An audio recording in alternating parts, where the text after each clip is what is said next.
In 19th century, art was based on the theory of real. The artist must draw a real things, like a flower, human being, maybe a tree. Anything, but it has to be real. One day, there was a huge exhibition. There was a group of artists whose paintings were rejected because their art wasn't typical to specifications of art those days. The artists didn't give up. They made their own exhibition in front of the original one, an exhibition for rejected paintings. Really confused? What do you think has happened? Well, people got interested to this exhibition and almost all of the paintings have been sold out.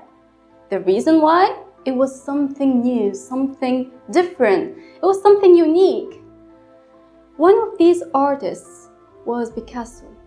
And thanks to him and his companions, Cubism in plastic art has become a special art that can't be ignored anymore, and has spread ever since. As Picasso, I have my own story too, but it would be a little bit different. Long time ago, I used to prefer studying stuff like math, chemistry, physics, the natural sciences in general.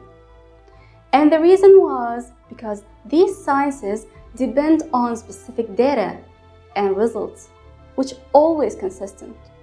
I didn't need to be creative. I was just dealing with what I already have. When I say 1 plus 1 is for sure equal 2. Immutable. And it was that simple for me. But my destiny was I entered a college that based on a large part on creativity. And instead of trying to be creative, I was looking for the perfect example just to be like. In my study and even my thoughts, what was in my books, what was my professor said, I was looking for everything was available for me. When it's time for exam, I was doing my best. At the end, it was me waiting for the outcome, my results, which I was sure it would be the best. And what did I get? I failed. I did my best and eventually I didn't get what I wanted. What do you think was my mistake? I used to choose the safest way and I was doing my best just to be typical. I was afraid of losing a rejection, so I preferred to be typical and I failed. And I keep thinking what would happen if Picasso and his companions were afraid of rejection. Maybe they wouldn't be known and I wouldn't be here telling you their story. And I come to this.